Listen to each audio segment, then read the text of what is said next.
Hello and welcome to Module 7, which is intending versus requesting reality. And so quote of the day is, I do not hope, I do not wish, I intend. And so what this implies is when we hope, when we wish, we're putting things out away from ourselves.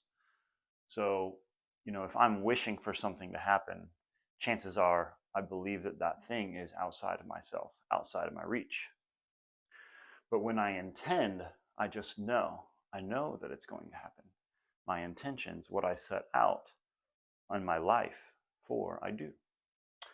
And so manifestation is a proclamation and allowing, not a wish. So first we're going to talk about surrender over desire. When we desire something from our petty intention, from our inner intention, there is a longing, but we're also creating excess potential. We're creating resistance between ourselves and that thing. But when we allow ourselves to surrender that to outer intention, to life, it allows us to actually move in a much more easeful path. So you can't try to become magnetic. This comes as a result of surrender. So the harder you try, the more you create excess potential and importance in terms of making yourself less magnetic. So when we can allow ourselves to just be instead of trying or doing, it actually creates that magnetic effect. Why? The answer lies within the question. Why do you want to be magnetic? Which implies you are looking for approval from someone or something outside of yourself. So what do? What do those people have or do that wants to make you magnetic to them in the first place? What is it that you feel like you will receive or achieve by magnetizing these people? Because the truth is, you don't want to magnetize everyone. You don't want to magnetize, energy vampires or narcissists, for example. That's not something you really want to be bringing into your field. But by trying to magnetize, you're actually lowering your magnetic effect for the things that you actually do want, or the people that you actually do want in your life, those divine appointments. And so, where is the lack? What is the perceived lack that you desire and feel, and surrender that to outer intention? So whatever it is you feel like you will receive, or whatever it is you feel like the lack thereof of receiving, and the reason you are desiring to be magnetic to someone outside of yourself in the first place, whether it be a space of lack, a space of longing for love, a space of longing for success and for admiration, say from your father or your siblings or your community or whatever it may be, whatever that is, that lacking, that perceived lacking, allow yourself to fully feel that, fully feel and surrender the feeling of never being enough, of never being successful, of never finding your community, of never finding that dream relationship, whatever it is, fully feel that and surrender it to source, surrender it to outer intention, and allow that to work itself out. Because the inverse is when you allow yourself to feel it, you heal it, you release it, and it brings you back into surrender, which creates the magnetic effect. So the more you can surrender and detach from the outcome, live according to your own values, authenticity, the magnetic effect takes place. So this is the importance of surrender. Surrender plays a role in everything. So next we're going to speak on speaking, acting, and creating as your reality's architect. So from this awareness of speaking, acting, and creating from authenticity, or from the self-architect, you are inherently worthy. You are inherently worthy just for being yourself, because there is no one else, nothing else, and all space-time and dimensions that is you exactly. So the truth is that we're not necessarily special, but we are divinely unique. So in this unique quality, when you're created in the image, you speak, you act, and you create from outer flow and from being as opposed to doing. So stop bending to the world around you. Stop people pleasing. Set boundaries, be authentic, and release any guilt or obligation you may have to being the nice guy. The nice guy. And so there's a book actually called No More Mr. Nice Guy. It's a really good one. I'd suggest checking it out. But essentially what it says is when we are being the nice guy, we feel obligated. We feel obligation to help people in order to receive something. So we are helping. It's really a subtle form of manipulation. And later down the road, it creates resentment and anger towards those people when they don't respond the way we want them to. And the truth is that a nice guy is not trusted. And a nice person is not trusted. Even the word nice etymologically comes from the same root as naive or naivete. And being naive or being easily gullible is not necessarily a good thing.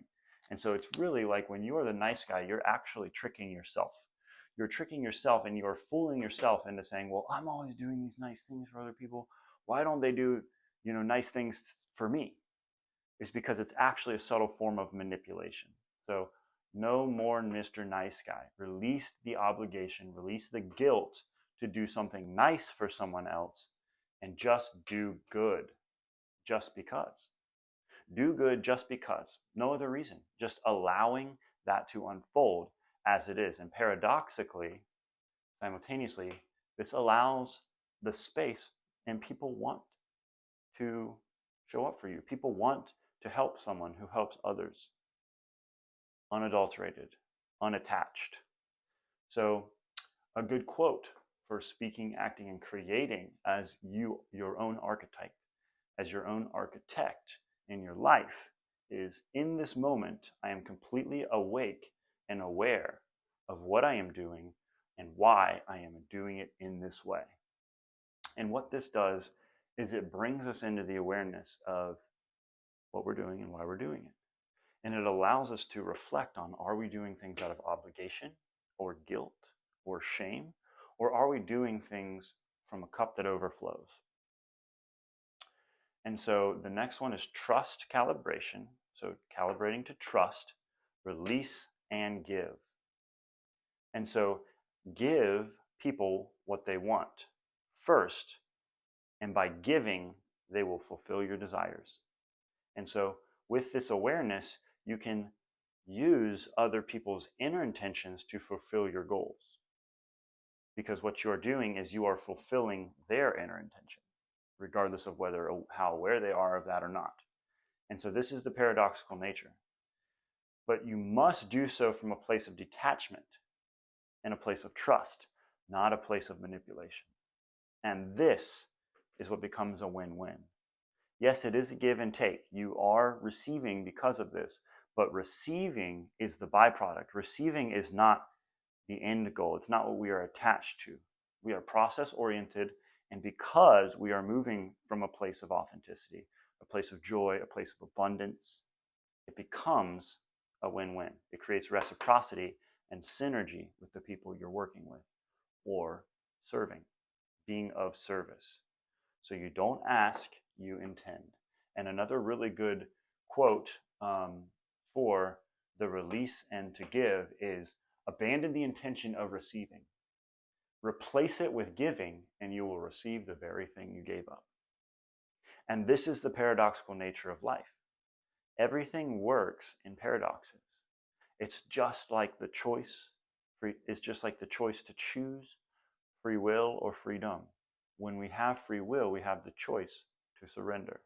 And paradoxically, by giving it up through life and trusting in outer intention, creates freedom.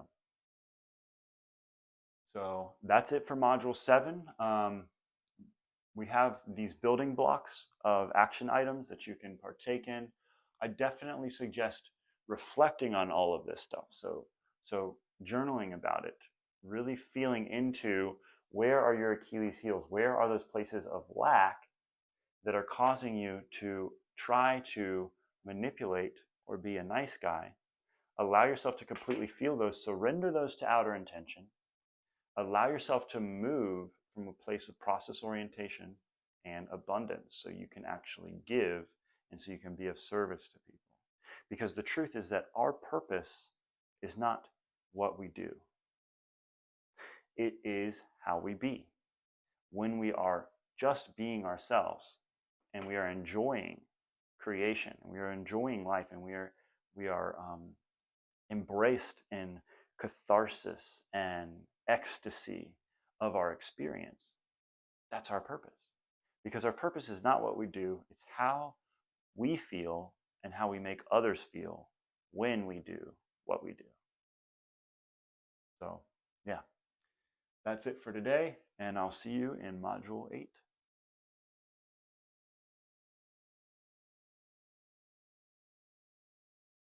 Hey guys, David here. So thank you again for tuning into this video series. I really appreciate having you here today. If this information, this wisdom resonates with you, feel free to like, share, subscribe, pass this on to someone you feel like might resonate with this information. As well as I have a option for donations here in the description. And so if that's something you feel called to, the donations really just kind of help further my ability to share this online education and to increase the quality and capacity to continue to do this. So really grateful to have you here and look forward to continuing the journey together.